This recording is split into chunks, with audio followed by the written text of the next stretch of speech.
Hello বন্ধুরা, আসসালামু আলাইকুম। কেমন আছেন বন্ধুরা? স্বাগতম জানাচ্ছি আপনাদের আমাদের আজকের ভিডিওতে। তো বন্ধুরা, আমরা এখানে দেখছেন একটা পিআই ডাক্টিংয়ের গ্রিল কানেকশন ফেব্রিকেশন করা হচ্ছে। তো এটা অলরেডি আপনারা দেখতেছেন একটা পার্ট কাটা হয়ে গেছে, যেটা হচ্ছে বটমের পার্ট। এখন সাইড পার্টটা কেটে নিচ্ছে। তো ওস্তাদ মার্কিং করতেছে, ফেব্রিকেটর। তো এখন এটা আপনারা হয়তো মার্কিং করার সময় বুঝবেন না। আমি পার্টটা কাটিং হওয়ার পরে আমি আপনাদেরকে দুটা পার্ট নিয়ে আপনাদেরকে বুঝিয়ে দিব এটা কিভাবে কি হয়েছে, ঠিক আছে? তো আপনারা দেখতে থাকুন আপাতত, পার্টটা কাটুক, এরপরে আমি আপনাদের দুটো পার্ট নিয়ে আপনাদের বুঝিয়ে দিব।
তো বন্ধুরা দেখেন, এটা দুইটা পার্ট কাটা হয়েছে। এখন আমি আপনাদের বুঝিয়ে দিচ্ছি এটা কি আসলে কিভাবে হচ্ছে। আমাদের এটা হচ্ছে গ্রিল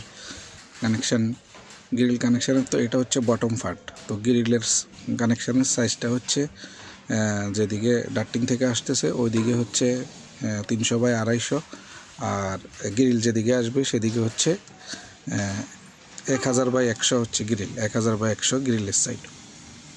আর ডাক্টিংয়ে যেদিকে লাগবে এই সাইড ছোটো সাইজটা, সেটা হচ্ছে 300/100। এখন এটা হচ্ছে গ্রিলের জন্য আপনি যে সাইডে গ্রিল আসবে ওই সাইডটা 10 সেন্টি স্ট্রেট রাখতে হবে। 10 সেন্টি সবসময় স্ট্রেট রাখতে হবে। কেন? সাপ্লাই গ্রিল হচ্ছে আপনার ডাম্পার সহ 8 সেন্টি 8.5 সেন্টির মতো হচ্ছে পিছনে থাকে, গ্রিলের পিছনে। তো ওই পিছনটা গ্রিল পিসের ভিতরে ঢুকে। এই জন্য হচ্ছে 10 সেন্টি স্ট্রেট রাখলে ওটা সরাসরি ভিতরে ঢুকে যায়। আর এই দিকটায় আপনি ডাক্টিংয়ের সাইডটা আপনি 5 সেন্টি থেকে শুরু করে আপনার মর্জি মতো যা ইচ্ছে আপনি রাখতে পারেন, সমস্যা নেই। তবে আমরা দুই সাইডে 10 সেন্টি করে রেখে দিয়েছি, সমস্যা নেই। আপনি চাইলে 5 সেন্টিও রাখতে পারেন, 10 সেন্টিও রাখতে পারেন, কিন্তু গ্রিলের সাইডটা অবশ্যই 10 সেন্টি রাখতে হবে।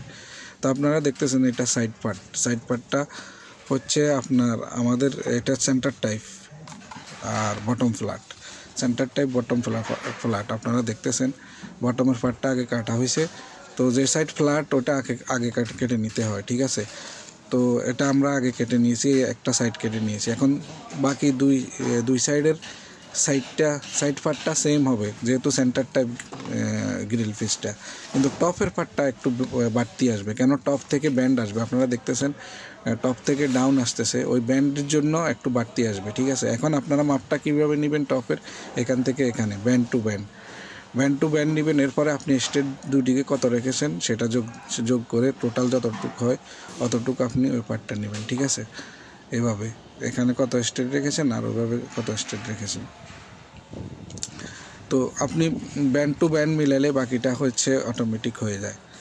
এদিকে স্ট্রেট দেখেন আমরা 10 সেন্টি রেখেছি গ্রিলের জন্য, যেহেতু এদিকে গ্রিল ঢুকবে, তো গ্রিল এই জন্য আমরা 10 সেন্টি রেখেছি এদিকে। আর এই সাইডটায় 7 সেন্টি 8 সেন্টি এরকম কিছু আছে।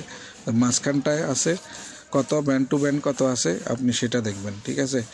দেখার পর এই অনুযায়ী আপনি আপনার টপের পার্টটা কাটতে হবে। তো এইভাবেই হচ্ছে গ্রিল পিস বানানো হয়। আর এমনিতে তো আমাদের এটা হচ্ছে সেন্টার টাইপ আর বটম ফ্ল্যাট, এই কারণে হচ্ছে অফসেট কোনো দিক থেকে নির্দিষ্ট কোনো অফসেট নাই, যেহেতু সেন্টার বের করেই আমরা এটা বানাই নিছি। আর এক সাইড যেহেতু ফ্ল্যাট, বটম যেহেতু ফ্ল্যাট, বটমের সাইডটা স্ট্রেট রাখা হয়েছে, টপের সাইডটা টপ থেকে ডাক্টিংয়ের সাইড থেকে গ্রিলের সাইডে ডাউন যাইতেছে, সেটা সাইজ অনুযায়ী সাইজ হিসাবে অটোমেটিক হয়ে যাবে। আমাদের যেহেতু ডাক্টিংয়ের সাইডটা খাড়া আছে 250 আর গ্রিলের সাইজটা খাড়া হবে 100, তো তাহলে আমাদের ডাক্টিং সাইড থেকে গ্রিলের সাইডে 150 মতো ডাউন যাইতেছে। তো এটাই হচ্ছে বিষয়, এভাবে ফেব্রিকেশন করে। আর যদি এটাতে যদি নির্দিষ্ট অফসেট থাকতো, ধরেন একদিক থেকে যদি 200 থাকতো, তাহলে হচ্ছে ওই যে দিক থেকে অফ ওই দিক থেকেই মাপ নিয়ে কাটা হতো। তো এইভাবেই করা হয় আর কি।